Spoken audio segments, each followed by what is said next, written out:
The Gerudo people have always held a weird place within the Zelda series.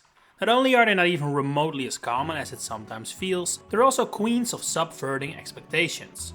On one hand, their king is the villain of the entire franchise, but would in most series make them a very constantly fought enemy. And yet, most games portray the Gerudo more as, I guess, mildly hostile towards men is the best way to put it.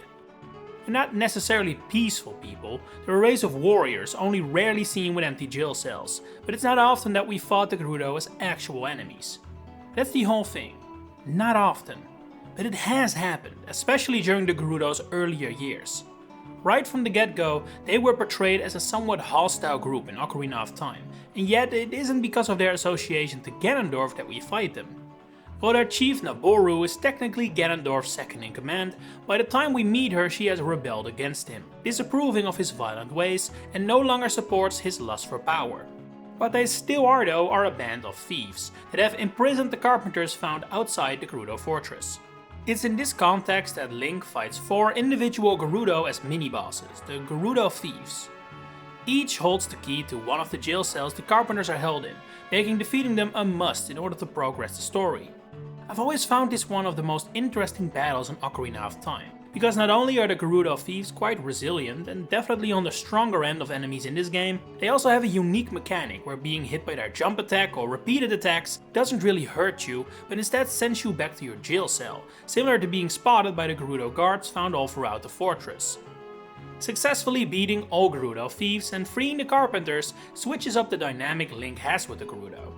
They now respect his abilities and grant him the Gerudo token, allowing him to walk among their ranks like he belongs there. And that kinda ends the hostility of this desert race for this game. Well, technically Kume, Kotake and Ganondorf obviously are still Gerudo enemies for us to fight. From here on out, Link mostly teams up and engages with these people like he does every other race.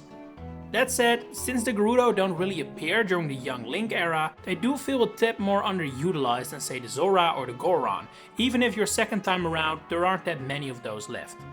And that same feeling also comes to mind when looking at their next appearance in Majora's Mask. Once again, the Gerudo don't get a village or town like the Hylians, Goron and Zora have. A fortress is all they're seemingly allowed to have. And this time around, they don't even hold any political significance or have Ganondorf to blame for less than savory activities. No, they're just straight up criminals this time around, presented as the Gerudo Pirates.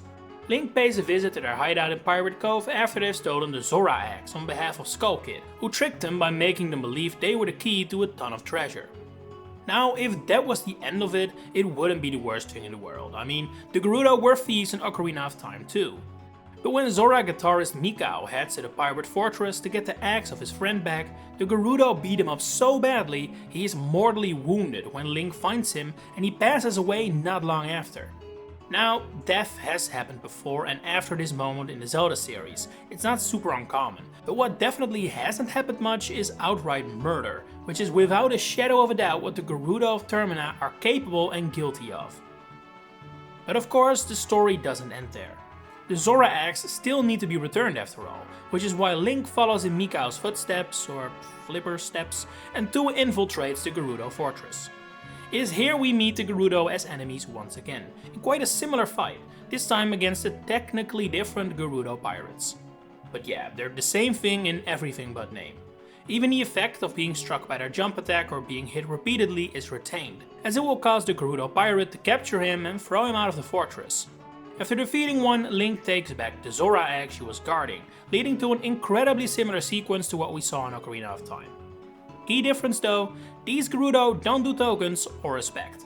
For as long as the game continues, they'll look for Link, albeit believing he is a Zora, meaning they'll never find him obviously, making their appearance in this game the only one where the Gerudo are exclusively shown and portrayed as bad folks. They're thieves, they're killers, and they seemingly lack a moral compass of any kind. And of course you could say that is because they're pirates, not because they're Gerudo, but seeing as we never encounter any other Gerudo in Termina, there isn't a whole lot more to go off unfortunately. At this point in the Zelda series, it must have felt like the future of the Gerudo was gonna be one filled with violence, banditry and rivalry, but that actually did not happen whatsoever. It was Four Swords Adventures where they would next return, And in a quite important move for, let's face it, a less important game within the series, this title would make the Gerudo a 100% peaceful race. They've been punished for their association with Ganondorf, and essentially been kicked out of their titular desert, now residing in the Desert of Doubt. They've repented, are open to outsiders now, and as such have built up strong relations again with the other races of Hyrule. Despite possibly being nomadic, judging by their reliance on tents, this is also the first time where an actual Gerudo town or village appears in the game, finally putting them on even footing with the Goron and Zora. While this game does feature Ganondorf hailing from the Gerudo once again, it is noteworthy to mention that unlike in Ocarina of Time, the Gerudo people do not cooperate with him whatsoever. When he breaks the village rules to visit the Forbidden Pyramid in his quest for power, the Gerudo don't help or support him. They do allow him to go, to be fair, but that's more because they expect him to perish along the way. Now, that doesn't happen, making the Gerudo do seem a bit naive in the end, but hey, it's better than willingly cooperating, I guess. Following this appearance, it would once again get very quiet for the Gerudo, until they returned more than a decade later, as you probably know, when the Zelda series went open world in Breath of the Wild. Once again, the Gerudo were a peaceful tribe this time around, with their own full-fledged permanent town.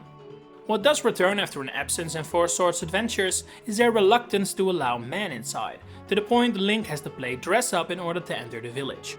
The prevalence of Ganon in this timeline lies far, far in the past, meaning that none of the current Gerudo Link meets even know the tiniest thing about him or are in any way affiliated with him.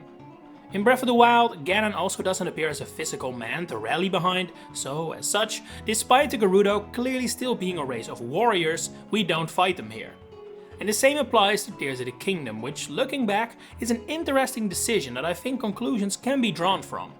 After all, this game adds the dwarf back in Ganondorf, and shows the rise of the Gerudo King to prominence in ancient Hyrule. Well, we do know that, just like in Ocarina of Time, a good portion of the Gerudo population denounced Ganondorf as their leader, enough to form a small army still stood behind him as he declared war on Rauru and the Kingdom of Hyrule. Eventually, as I'm gonna assume you know, Ganondorf tricks Rauru and becomes the Demon King, after which he seemingly replaces the Gerudo with monsters to do his fighting for him, which explains why the Gerudo in Tears of the Kingdom show no hostility towards Link and those fighting the good fight, even suffering just as much under Ganondorf's demonic powers as other races he doesn't have an affiliation with. Still though, I think it would have been cool and appropriate if somewhere along the way we would have encountered some Gerudo enemies still loyal to Ganondorf.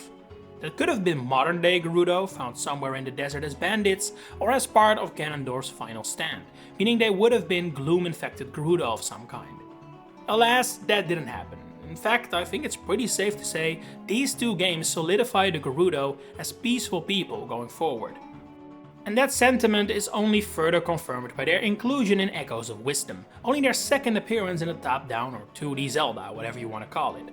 Once again, the Gerudo are good-spirited people, and since Ganondorf is not a factor in this game, there isn't even a hint of hostility between the Gerudo and the other races of Hyrule. Us playing as Zelda instead of Link probably also helps, seeing as any potential hostility towards men isn't really shown at all in Echoes of Wisdom. While this does then conclude our look at the Gerudo and their status as enemies, I do want to point out that technically Echoes of Wisdom does bring a new villainous Gerudo member to the table, being the Echo of Facet, Chief Serah's advisor, that uses her position of power to work against the fixing of the rifts, and misleads her boss. Now, we never actually fight her, it's Serah that makes the Echo meet its end, but I do feel like I had to mention it, since it's still a Gerudo enemy after all. Anyway, what do you think about the Gerudo? Do you prefer them peaceful, or did you like their hostile edge? Share it in the comments below. If you enjoyed this video, please consider giving it a like, and subscribe to the channel for more Zelda content coming up. And I mean it, it's been silent for a moment, I know, but more stuff is coming. For now, thanks for watching and enjoy the rest of your day.